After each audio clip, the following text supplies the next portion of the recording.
할렐루야. 우리는 살면서 누군가에게 소중한 사람으로, 특별한 사람으로 우리는 그렇게 살아가기를 원합니다. 내가 어떤 상대에게 소중한 존재가 되었다, 귀한 사람이 되었다 라고 느껴질 때 우리는 인생을 살아가면서 삶의 의미도 있고 보람도 있고 행복해지는 것 같습니다. 그러면 우리도 누군가에게 소중한 사람인가? 나는 누군가에게 소중한 사람으로 살아가고 있는가? 내가 없는 그 자리, 또 사람들은 나를 아쉬워하고 나를 찾고 있는가? 나는 누군가에게 특별한 사람, 소중한 존재로 나는 살아가고 있는가? 바울에게도 잊을 수 없는 많은 동역자들이 있었습니다. 바울서신 13편 중에 많은 이름이 등장하는데, 특별히 로마서 16장에 많은 이름이 나오지 않습니까? 베베와 아굴라와 브리스길라, 또 누가와 실라와 또 디모데, 수많은 사람들이 여기 보면은 여러분들이 처음 들어보는 많은 이름들이 나옵니다. 바울 사역에 있어서 정말 소중하고 귀한 그런 동역자들이었습니다. 오늘 본문에 사도 바울은 특별히 빌립보 교회 성도를 향하여서 특별한 애정을 드러내고 있는 것을 볼 수가 있습니다. 3절, 4절 우리 한번 같이 볼까요? 나는 여러분을 생각할 때마다 나의 하나님께 감사를 드립니다. 내가 기도할 때마다 여러분 모두를 기쁜 마음으로 간구합니다. 사도 바울은 빌립보 교회 성도들을 생각할 때마다 감사하다. 빌립보 교회 성도들을 위해서 기도할 때마다 기쁘다. 바울은 빌립보서를 통하여서 빌립보 성도들을 그리워하고 있고 사랑하는 마음을 전하고 있습니다. 지금 사도 바울은 복음을 전하다가 로마의 감옥에 갇혀 있습니다. 그런데 빌립보 성도들 때문에 감사하다, 기쁘다, 행복하다 라고 말하고 있습니다. 그렇다면 의문점이 있습니다. 빌립보 교인들이 어떤 사람들이었기에 사도 바울에게 그런 마음을 주었을까? 어떠한 자립매김을 하였기에, 어떠한 관계였기에 이런 사도 바울에게 마음이 있었을까? 그래서 어떤 성도를 사도 바울이 생각할 때 참 감사하다, 기쁘다, 대단하다, 감동이다. 또 어떤 성도를 향하여 기도하고 있을 때 너무 그 영혼을 위해서 기도하는데 기쁘다.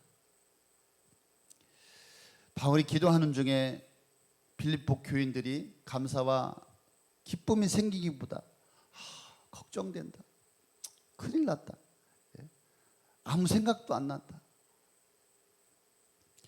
바울은 성도들을 생각할 때 탄식하면서 왜 저들은 변하지 않을 것일까? 나는 힘있게 생명의 복음을 전하는데 왜 저들은 묵묵부담일까? 그런데 바울은 교인들을 생각할 때마다 감사하다. 이 말이 멋지지 않습니까? 생각할 때마다 그 성도를 보니까 기쁜 거예요. 감사한 거예요. 기쁨이 충만한 거예요. 그 영혼을 위해서 간구할 때마다, 기도할 때마다 기쁨이 있는 거예요. 생각할 때마다 어떤 성도는 걱정된다. 정말. 진짜 미치겠다. 짜증난다. 진짜 할 말이 없다. 기도하는데 아무 생각이 안 나. 도대체 이 인간을 위해서 뭘 위해서 기도해 줘야 할지 도대체 정체를 알 수가 없어. 생각만 하면은 감사하다, 고맙다, 당신을 보니까 든든하다, 기쁨이 충만하다, 진짜 보고 싶다, 진짜 내가 밥 사주고 싶다, 내가 가진 모든 것을 그 영혼을 위해서, 그 인생을 위해서 주고 싶다, 기분이 좋다. 이런 분들이 돼야 되지 않겠습니까? 이런 분들이 많지가 않다는 것이 아니겠습니까? 빌립보 교회에 어떻게 이런 성도들이 생겼을까? 빌립보 교회 성도는 어떻게 이런 교회를 만들었을까? 이런 교회를 세웠을까? 여러분도 누군가에게 아니면 목회자에게 정말 특별한 존재요, 소중한 사람입니까? 정말 감사하다, 대단합니다, 정말 든든합니다, 당신을 보니까 너무 기쁩니다, 이런 말을 들으면서 살아가고 계십니까? 빌립보 교회는 자주장사 누디아의 집에서 사도 바울이 2차 전도 여행 때 시작이 되었습니다. 유럽에 복음을 전하는 관문이었고요. 바울이 빌립보 교회에서 머물렀던 기간도 그렇게 길지 않았습니다. 성도들은 바울과 진심으로 신뢰하고 견고한 관계를 유지했습니다. 바울의 전도 사역을 위해서 성도들은 기도했고 물질로 후원했고 한 마음으로 함께하였습니다. 그래서 사도 바울은 온 마음으로 그 성도들을 사랑하게 되었습니다. 그래서 바울이 빌립보 성도들을 생각할 때마다 하나님 감사하다, 정말 그들 위해서 기도할 때마다 기쁨이 충만하다. 왜 이렇게 할 수가 있었던 것입니까? 5절 말씀해 보니까 빌립보 교회 성도들이 복음 증거를 멈추지 않았다라고 하는 것입니다. 복음을 전하는 일에 그 교회 성도들이, 그 교회가 바울과 함께하였다. 5절에 보니까 여러분, 첫날부터 지금까지 복음을 전하는 일에 동참하고 있기 때문입니다. 첫날부터 교회가 생기고 예수를 믿고 그 첫날부터 지금까지 복음 사역에 참여하였던 것, 그들의 마음이 진심이었다라고 하는 것이죠. 진실한 마음이 지속적인 헌신을 불러오죠. 진실한 마음이 끝까지 복음의 사역에 함께할 수가 있는 것이죠. 이 교회가 받은 사명을 다 하고 있었고, 개인과 교회가 이 전도하는 일을 쉬지 않고 멈추지 않고 감당하고 있었기 때문에 그들 생각할 때마다 하나님 감사합니다, 그들 위해서 기도할 때마다 기쁨이 충만합니다. 바울에게 있어서 그들은 소중한 존재요, 특별한 존재가 되었다라고 하는 것입니다. 그래서 사도 바울은 너희들을 생각할 때마다 내가 힘이 난다, 내가 지금 비록 감옥에 있지만 너희들 때문에 기쁘다, 감사하다, 든든하다 라고 고백하고 있는 것입니다. 교회가 받은 이 사명, 복음 전도의 사명을 성도들이, 교회가 감당하고 있었습니다. 좀 더 가깝게 들어가 보면 개개인이 충실한, 신실한 사명을 잘 감당했다라고 하는 것입니다. 그렇습니다. 우리가 복음을 들었다면, 복음이 들리지 않은 영혼이 있다면 복음을 더 들어야 합니다.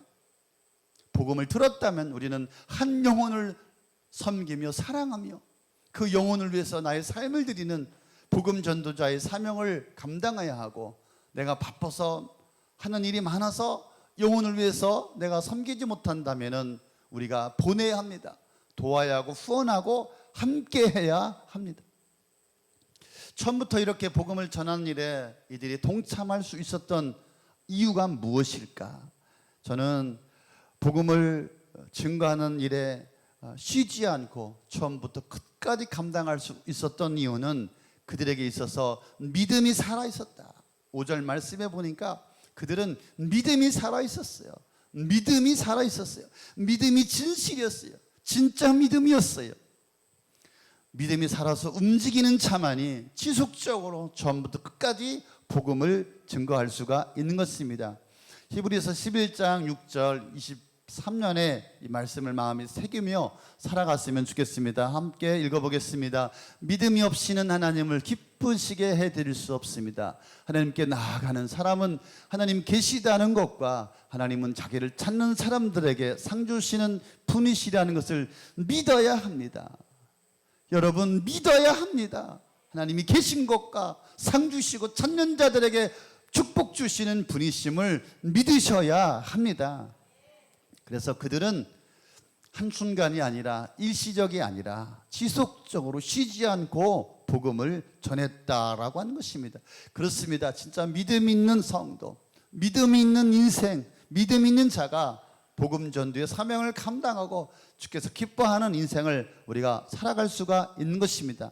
그래서 바울은 첫날부터 이제까지 변함없이 복음을 위해서 헌신하는 그 그들을 향하여서 귀하게 소중하게 특별한 존재로 마음에 품고 있었던 것입니다. 그래서 사도 바울은 그들을 향하여서 주님 오시는 그날까지 끝까지 그 마음이 변치 않기를, 그래서 6절에 보니까 선한 일을 여러분 가운데서 시작하신 분께서 그리스도 예수의 날까지 그 일을 완성하리라고 나는 확신합니다. 이 말씀을 제가 계속 묵상하는데 어떤 말씀이 제 가슴에 꽂혔냐면 그리스도의 예수의 날까지, 할렐루야, 그리스도의 예수의 날까지, 그리스도의 예수의 날까지 흠없이 변함없이 흔들림 없이 주의 복음을 전하는 그런 인생. 시작도 완성도 하나님께서 하십니다. 과정도 결과도 하나님의 주권에 달려 있습니다. 복음 사역의 주권은 하나님의 주권이시기에 우리가 염려할 필요가 없습니다. 불안하다, 걱정된다, 내가 감당할 수 있을까? 염려하지 않아도 됩니다. 우리가 결과를 예단할 필요도 없습니다. 하나님이 이루어 주심을 우리가 믿기만 하면 하나님이 우리 인생 가운데 우리 사역 속에 역사하여 주실 줄로 믿습니다. 그래서 사도 바울은 어떻게 이 빌립보 교인들을 향한 특별한 애정을 갖고 있었을까? 7절에 보니까 전도 현장에 지속적으로 끊임없이 참여했다라고 하는 것이죠. 7절에 보니까 내가 여러분을 내 마음에 간직하고 있기 때문입니다. 여러분 모두는 내가 갇혀 있을 때나 복음을 변호하고 입증할 때 내가 받은 은혜에 동참한 사람들입니다. 끊임없이 전도 현장에 바울의 사역 가운데 그들은 기도와 물질로 동참했습니다. 그래서 사도 바울은 빌립보 교인들과 끊을 수 없는 특별한 관계라고 증명하고 있습니다. 초창기부터 끝까지 도왔다라고 하는 것입니다. 그래서 바울은 빌립보 교인들을 바라볼 때 믿음의 의리를 지켰다. 믿음을 지키는 것뿐만 아니라 의리까지 있었다. 함께 하겠습니다. 우리 생명의 삶 가운데 공부할 때 늘 제가 하는 겁니다. 믿음의 의리를 지키자. 믿음의 의리를 지키자. 세상에 건달만도 못한 그리스도인들이 되어서야 되겠습니까? 의리를 지키십시오. 믿음을 지키십시오. 믿음의 도를 위해서 끝까지 함께하는 그런 성도가 되어지기를 바랍니다. 아멘, 아멘. 그래서 빌립보 교회 이 성도들의 헌신이 바울의 마음속에 항상 있었어요. 뭐라고 말하고 있습니까? 내가 여러분을 내 마음에 간직하고 있습니다. 할렐루야. 아멘. 내 마음에 여러분이 간직되어지길 바랍니다. 제가 목회를 언제까지 할지 모르겠지만 힘든 일도 있고 어려운 일도 있고 많은 일들이 있겠지요. 제 마음에 간직된 성도 여러분 되시기를 바랍니다. 또 내가 목회를 끝난 그 이후에도 내 마음에 간직된 성도, 아멘. 목회자의 마음에 간직된 성도, 그런 성도가 되시기를 바랍니다. 어떤 분들은 그렇게 말합니다. 아이고, 하나님께만 잘하면 되지 뭐 목사님에게 뭘 잘해, 그렇게 말하는 분이 계십니다. 눈에 보이는 담임 목사에게도 잘 못하는데 눈에 보이지 않는 하나님께 스스로 본인이 잘한다. 제가 30년 한 번도 그런 분들을 본 적이 없습니다. 그래서 사도 바울은 이런 성도를 향하여서 내가 받은 은혜에 동참한 사람들입니다 라고 말하고 있습니다. 내가 받은 은혜에 동참한 사람들이다. 내게 주신 은혜가 그들 가운데도 함께 있다. 난 확신한다. 나에게 있는 은혜가 그들 가운데도 있다. 하나님께서 주시는 은혜를 함께 나눌 수 있는 성도가 되어주시길 바랍니다. 주님께서 주신 이 은혜를 함께 기뻐할 수 있는 성도가 되시기를 바랍니다. 바울에게 있어서 그들은 소중하고 특별한 존재였습니다. 그런데 사도 바울은 감옥에 있었기 때문에 빌립보 교회 성도들에게 자신이 줄 수 있는 것은 아무것도 없었어요. 그래서 편지를 보내며 그 빌립보 교회와 성도들을 축복하고 있습니다. 9절입니다. 그래서 9절부터 11절까지 보니까 바울이 빌립보 교회와 성도를 향하여서 축복합니다. 어떤 축복입니까? 점점 더 풍성한 은혜가 임하기를 축복한다. 할렐루야. 점점점 더 큰 풍성한 은혜가 여러분의 심령의 인생의 가정의 삶에 부어지기를 축복한다. 할렐루야. 풍성한 은혜는 무엇일까요? 그렇죠. 우리가 인생을 살아가면서 육신적으로 필요한 모든 것들이 있습니다. 또 영적으로, 또 정서적으로 사역의, 가정의, 사업장의, 생업에, 우리 자녀들 가운데에 많은 하나님의 축복이 풍성하게 임하기를 기도했다, 간구했다라고 하는 것입니다. 뿐만 아니라 여러분의 사랑이 지식과 모든 통찰력으로, 사랑과 지식과 통찰력이 풍성하게 되기를 축복한다. 사랑이라고 하는 것은 감정이 아니라 이 말이죠. 사랑이라고 하는 것은 하나님의 사랑을 더 깊이 깨닫고 예수 그리스도를 알아가는 것입니다. 더불어 통찰력이란 진리와 거짓을 분별하는 지혜입니다. 그래서 우리는 신앙생활을 하면서 우리의 관점과 시야가 좁아지고 편협해지면 안 됩니다. 그러면 상대방을 오해하고 교회를 오해하고 심지어 하나님을 오해합니다. 이리저리 휘둘리는 감정, 그런 사랑이 아니라 하나님 말씀에 깊이 묵상하고, 또 그래서 말씀 안에서 지식과 통찰력을 갖출 수 있도록 우리는 서로 오해하여 기도하고 함께해 주셔야 합니다. 또 사도 바울이 축복해 주는 것은 무엇입니까? 10절에 보니까 여러분이 가장 좋은 것이 무엇인가를 분별하기를 원합니다. 분별할 줄 알게 되는 것입니다. 옳게 분별하여서 변함없는 신앙이 되기를 바랬습니다. 여러분의 인생에 있어서 가장 좋은 것이 무엇인가 알게 되기를, 분별하기를, 깨닫게 되기를 원한다. 그래서 그 가지고 있는 신앙이 변치 않기를 축복해 주었습니다. 그렇죠. 우리가 인생을 살아가다 보면은 우리의 마음이, 우리의 믿음이 또 변할 때가 있습니다. 상처받고 시험 들고 마음이 상하고 지치고 끝까지 하지 못할 때가 얼마나 많은지 모릅니다.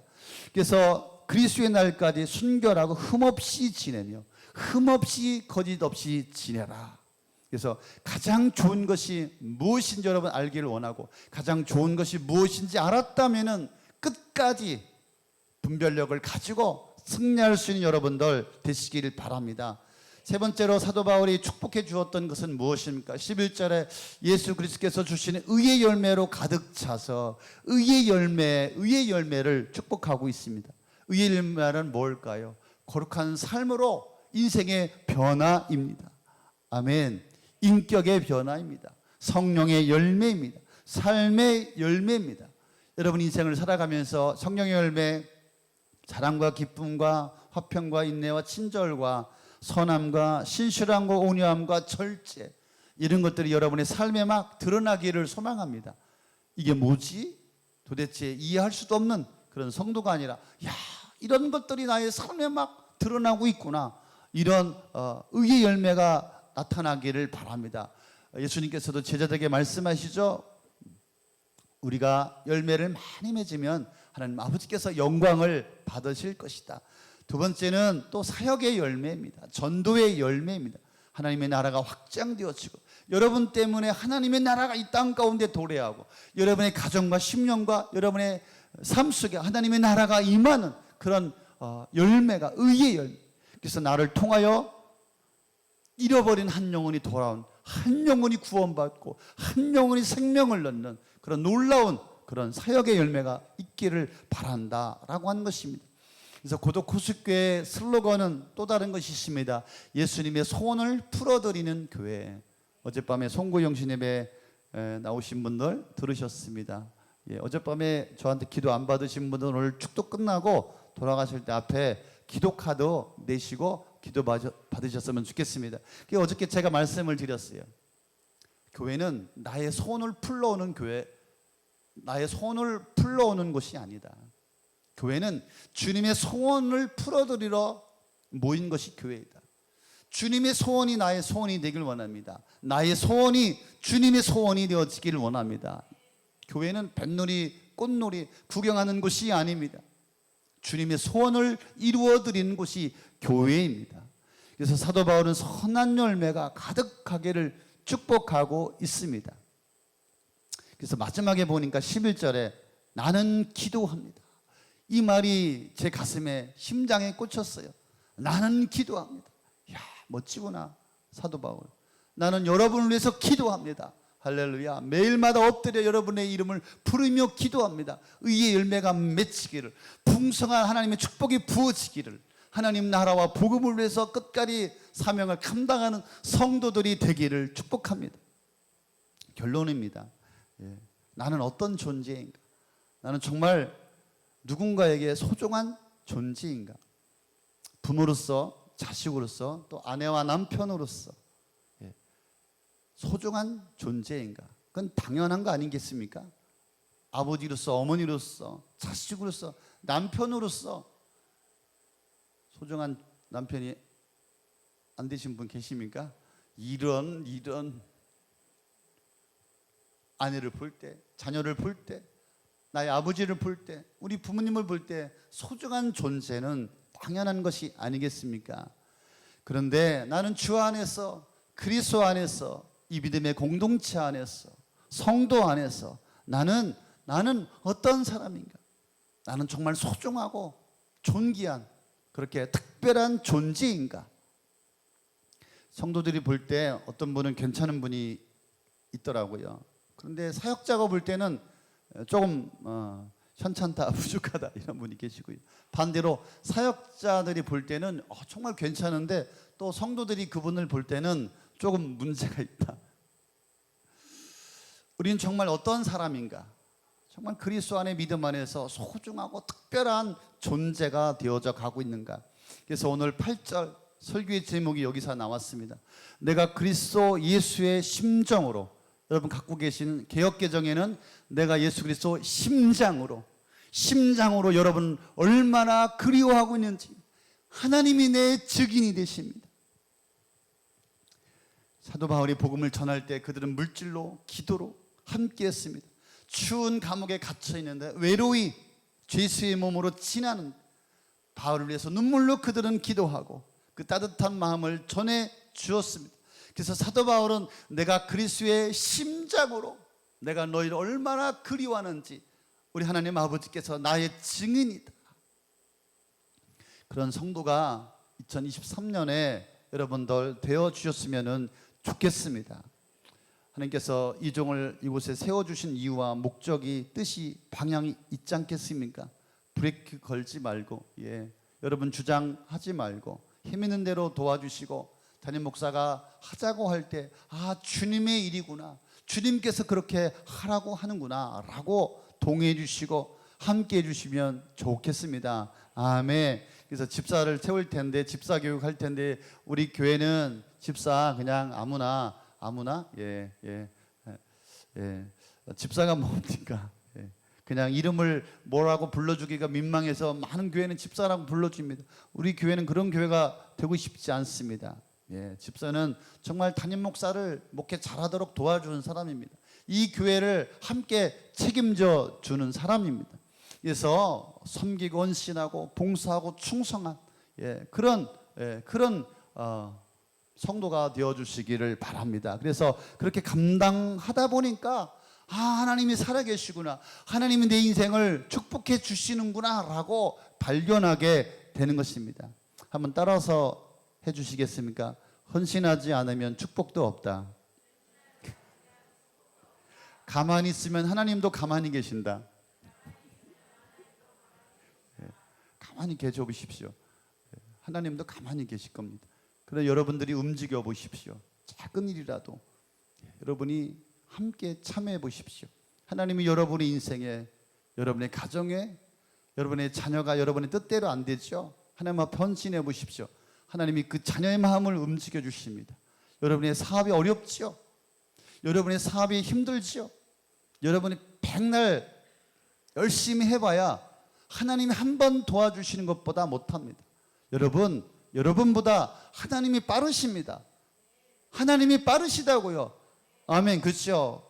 공사 현장에 삽질을 제가 대학교 때만 알바했습니다. 한나절 내내 했어요. 근데 갑자기 포크레인이 오더니 여러분이 맨날 막 삽질해 보세요. 미칠 것 같고 힘들고 죽을 것 같고 괴롭고 고통스럽고, 하나님이 포크레인 내리셔서 한 번만 파줘보세요. 여러분의 인생은 끝나는 겁니다. 하나님이 빠르십니다.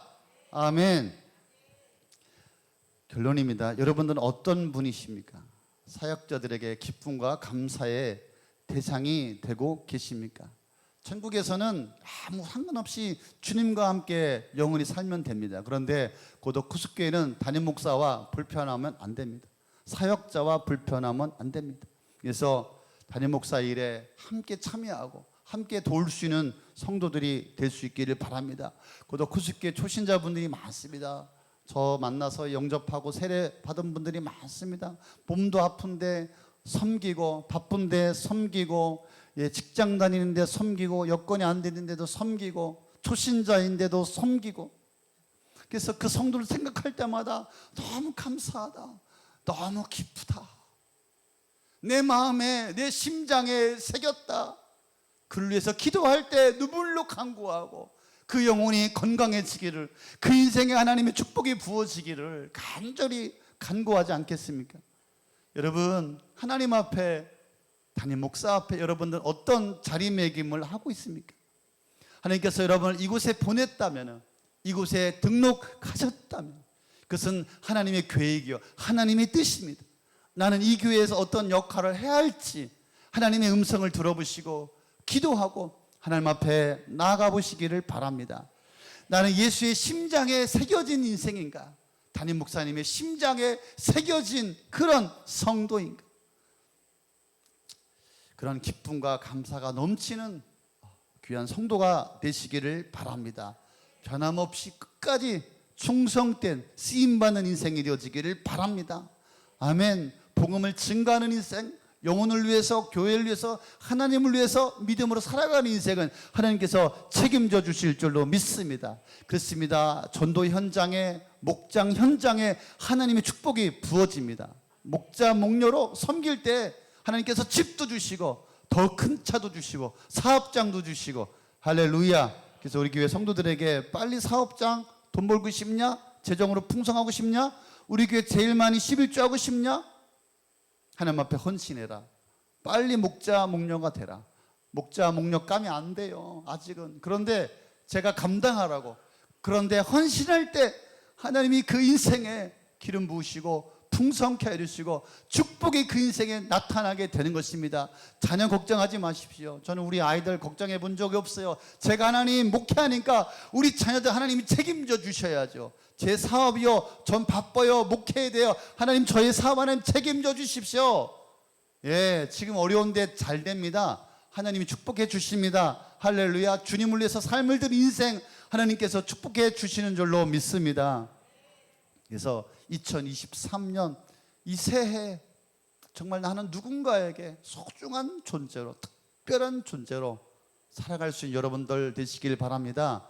일주일 전에 목회자 모임이 있었어요. 송년회 하니까 저한테 기도하라고 그래서 갔더니 기라상 같은 은퇴하신 우리가 한 뭐 몇백 명 모이니까 굉장한 분들이 많이 오셨습니다.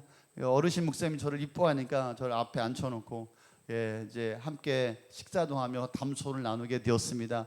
제가 궁금했어요. 은퇴하신 목사님들에게 제가 질문했어요. 목사님, 은퇴한 소감이 어떠십니까? 왜 그러냐면 저도 빨리 은퇴하고 싶은 마음이 있어요. 여러분 그런 마음이 있죠? 빨리 하던 일 접고 은퇴해서 산에 가서 바닷가에 가서 전원생활하면서 이제 푹 쉬고 싶다. 정말 너무 힘들었어. 그분들이 뭐라고 대답해 주셨는지 여러분 아십니까? 은퇴 빨리 하지 말아라. 외롭다. 재미없다. 불러주는 사람도 없고 뭘 해야 될지도 모르겠다. 할 일이 없다. 우리가 뭔가 할 수 있다는 것은 행복한 일이 아니겠습니까? 우리에게 사명이 있고 복음을 전할 목표가 있고 희망이 있고 우리가 뭔가 감당할 수 있다라고 하는 것이 기쁨이요, 소망이요, 힘이요, 은혜가 아니겠습니까? 그래서 고독 구숙교회는 영혼 구원하여 제자 삼는 교회입니다. 한 가지 목표를 위해서 우리가 함께 달려가게 될 것입니다. 여러분 개인도 목장에서도 목표를 정하고 함께 참여해 주시기를 바랍니다. 그래서 예수의 심장에 새겨진, 사역자의 심장에 새겨진 그런 멋진 인생이 되십시오. 하나님 앞에 영광과 찬양을 드리는, 하나님께서 보실 때야 야 이거 봐라, 이런 귀한 인생이 있구나, 하나님께서 마음껏 축복할 수 있는 그런 가정이요, 그런 인생이요, 그런 성도가 되시기를 주님의 이름으로 축복합니다. 축복합니다. 아멘.